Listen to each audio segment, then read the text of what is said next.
नमस्कार, मैं जितेंद्र चतुर्वेदी। ब्रिटेन से जो खबर आ रही है वो सुनकर पूरा देश हिल जाएगा। वो इसलिए क्योंकि उसका सीधा सरोकार नेता प्रतिपक्ष राहुल गांधी और उनके दावे से है। अब ऐसे में स्वाभाविक सा सवाल भी उठता है और जिज्ञासा भी पैदा होती है कि भाई खबर में ऐसा क्या है, क्योंकि राहुल गांधी को लेकर तमाम तरह की चीज़ें चलती रहती हैं, तो इसलिए उत्सुकता जगी जाती है। तो वो क्या है, आखिर खबर बता क्या रही है, उसी पर हम लोग विस्तार से बात करेंगे। लेकिन पहले आपको एक घटना बताता हूं जो ज़्यादा पुरानी नहीं है। यह वाकया जो है वो 13 अगस्त 2025 का है। इस रोज राहुल गांधी कुछ लोगों से मिलते हैं। अब ये कौन लोग हैं? तो ये वो लोग हैं जिन्हें सुप्रीम कोर्ट में पेश किया गया था। अब उन्हें सुप्रीम कोर्ट में क्यों पेश किया गया था? तो उसका कहानी यह है कि बिहार में जब एसआईआर शुरू हुआ तो पूरा विपक्ष जो है उसने आसमान सर पे उठा लिया और कहा कि साहब ये जो है बहुत गड़बड़ हो रहा है। पहुंच गए ये लोग सुप्रीम कोर्ट। जब सुप्रीम कोर्ट पहुंचे, सुनवाई वहां शुरू हुई। उस दरमियान जो है आप एक तरह से कहें कि एक ड्राफ्ट आ गया था। उसमें तकरीबन 65 लाख लोगों के नाम कटे थे।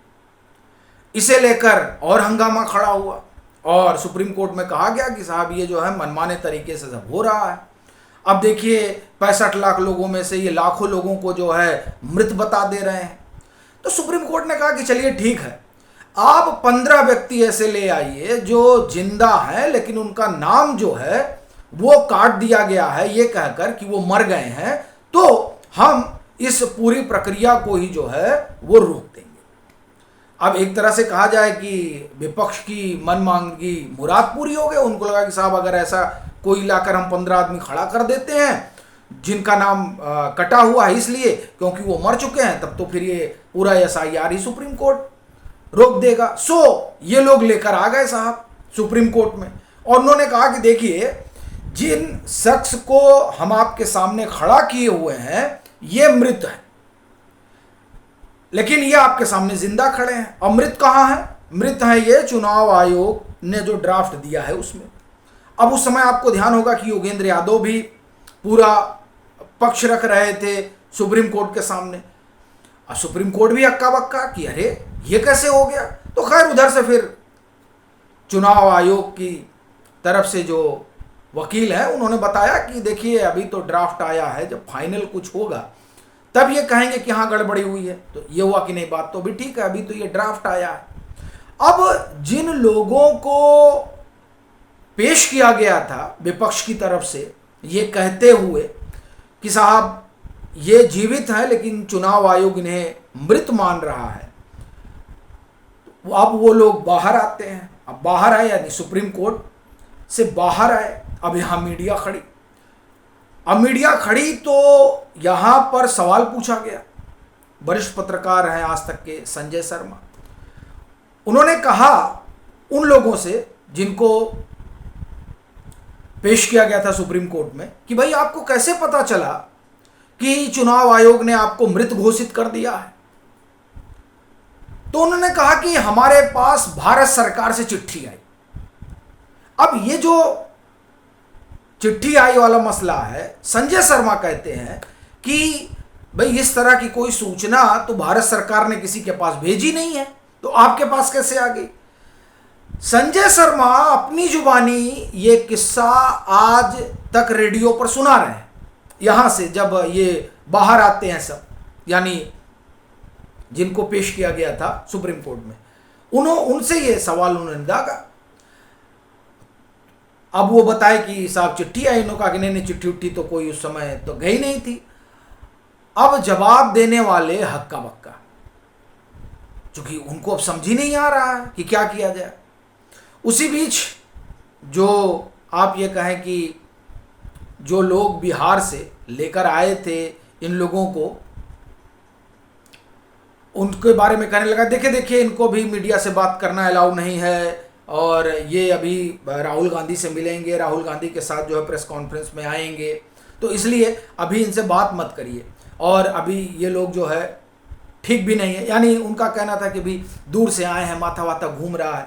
संजय शर्मा कहते हैं कि कुल बात यह है कि जिन लोगों को पेश किया गया था, दरअसल वो मामला पूरा पॉलिटिकल ही है, क्योंकि जिसको चुनाव आयोग मृत कह रहा है और जो दावा कर रहा है कि मैं जिंदा हूं और मुझे मृत बताया जा रहा है, उसके पास इस बात की ठीक ठीक सूचना ही नहीं है कि उसको इसकी सूचना कैसे मिली।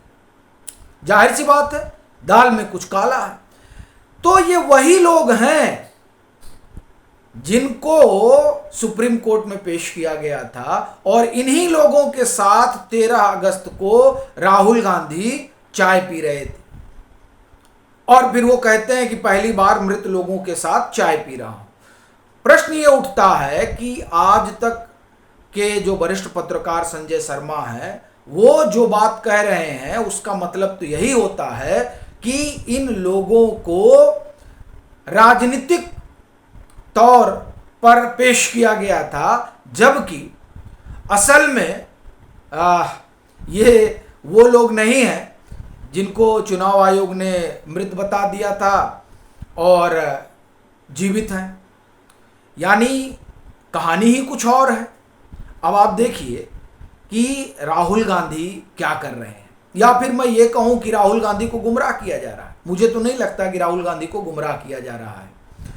और ये कहानी कुछ वैसे ही है जैसे जब वोट अधिकार यात्रा निकली बिहार में, तो कुछ एक लोग आकर कहने लगे राहुल गांधी के सामने कि हमारा नाम काट दिया गया है। बाद में पता चला कि उनसे कहा गया था कि राहुल गांधी के सामने यही कहना। तो अब प्रश्न ये उठता है कि क्या सुप्रीम कोर्ट में भी जिन लोगों को पेश किया गया था उनको भी यही कहा गया था कहने के लिए कि कहना कि मैं जिंदा हूं लेकिन मुझे मृत घोषित कर दिया गया है। ये मामला बड़ा है और संदेह पैदा करता है राहुल गांधी के अभियान पर। और जो मैं आपको किस्सा सुनाया उसी का एक्सटेंडेड पार्ट है ब्रिटेन से आई खबर। अब वो खबर क्या है? वो फाइनेंशियल टाइम्स से राहुल गांधी की बातचीत है, जिसमें राहुल गांधी कहते हैं कि भारत के चुनाव को रिग किया गया है। अब ये अपने आप में बड़ा आरोप है। तो फाइनेंशियल टाइम्स इनसे कहता है कि आपके पास कोई दस्तावेज है, तो दस्तावेज के नाम पर वही जो राहुल गांधी ने प्रेस कॉन्फ्रेंस की थी उसको मुहैया करा देते हैं। फाइनेंशियल टाइम्स कहता है कि जो हमको सैंपल एविडेंस दिया गया हम उसको वेरीफाई करने में असमर्थ हैं। यही नहीं, फाइनेंशियल टाइम्स ये भी कहता है कि राहुल गांधी भारत के चुनाव पर रिग होने का आरोप तो लगा रहे हैं, लेकिन उस बाबत हमें कोई सबूत नहीं दे रहे हैं कि भाई कौन है जो इसको रिग करा रहा है, इसके पीछे जो शख्स है उसका नाम बता दीजिए, जो संस्था है कम से कम उसी का नाम बता दीजिए।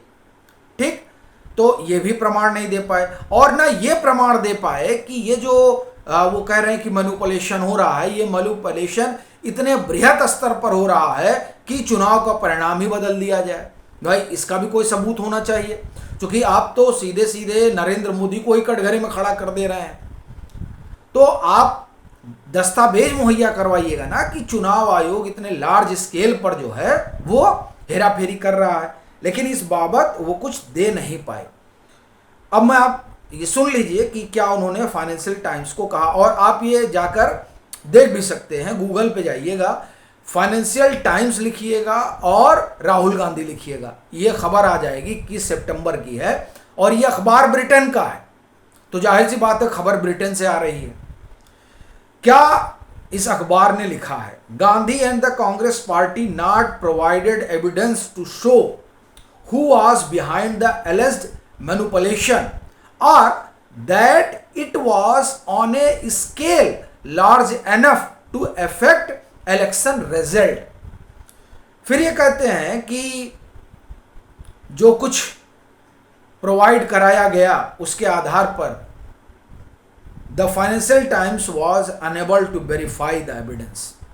तो कुल कहानी यह है कि इन दो बातों से इतना निकलकर सामने आ रहा है कि राहुल गांधी दरअसल चुनाव आयोग की साख को कटघरे में खड़ा करके दुनिया के सबसे बड़े लोकतंत्र की जो लिगेसी है उस लिगेसी को ही सवालों के घेरे में ला रहे हैं। और वो कह भी रहे हैं कि लोकतंत्र बचाना हमारा काम नहीं। 18 सितंबर की प्रेस कॉन्फ्रेंस में उन्होंने कहा ही।